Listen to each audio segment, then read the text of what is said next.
Hi, I'm Chef Sarah Tresser, Baking and Application Specialist here at Blodgett Ovens, and I'd like to show you some cooking tips for your Zephaire Plus or your Zephaire 240 Plus.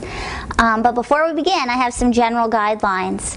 One, you'll want to set your oven temperature 25 to 50 degrees less than you would on a range oven or a deck.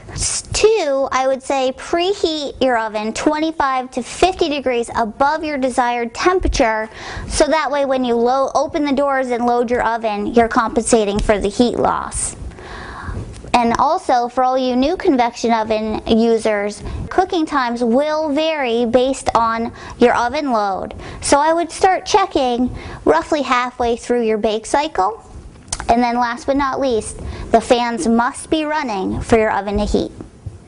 And now I have a little variety of some products for you. I have some frozen French fries, some Idaho potatoes that we're just going to roast, and a frozen macaroni and cheese. A little quick tip with the frozen French fries, right here I have them on a fry rack or a fry pan.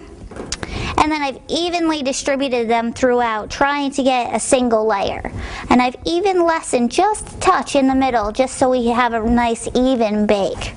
And then on the roasted potatoes, I've just tossed them with a little olive oil, salt, and pepper, and that's it.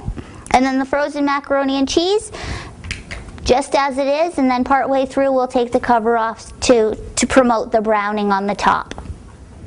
And one little tip though with all of these, because they're nice rugged products, durable, I would say just go ahead and use high-speed fan for the whole entire time, and that way you won't lengthen your bake cycle. So now we're ready to load the oven.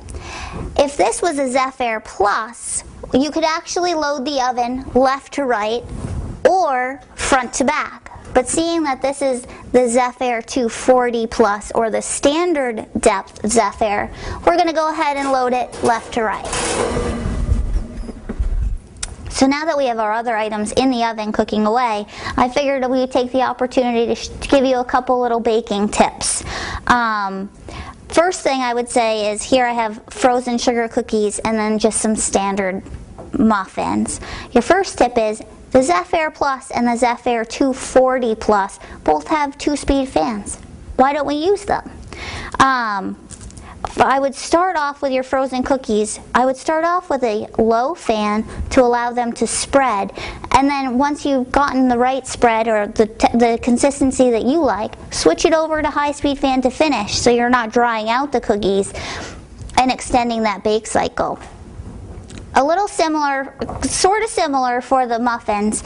I would start off with the low speed fan, allow them to rise gently, create that nice skin, and then go into the high speed fan once they're set, so you're reducing that leaning and not extending your bake time. So for roasting in your convection oven, I have a couple tips for you. One, I would take a hotel pan and fill it about halfway full of water and put it on the bottom rack of your oven. This will help reduce shrinkage. One thing to remember though is never place anything directly onto the floor or the bottom of the oven. This will restrict airflow and create an undesirable bake. For our roast, here I have a roast placed on a roasting rack within a pan, and that's so I can catch the juices so we can create gravy afterwards. So now we're just going to do a quick little recap for you. Our sugar cookies came out nice and even all the way around, looks great. We have some the muffins are all done, standing tall, cooked all the way through, and definitely not dry. We have the roasted potatoes here and our French fries. Everything, you can cook anything you'd like to in this oven. And make sure, don't forget to use those 2 fan speeds. They really will help you get a nice variety of products out of your oven. Thank you very much and have a great day.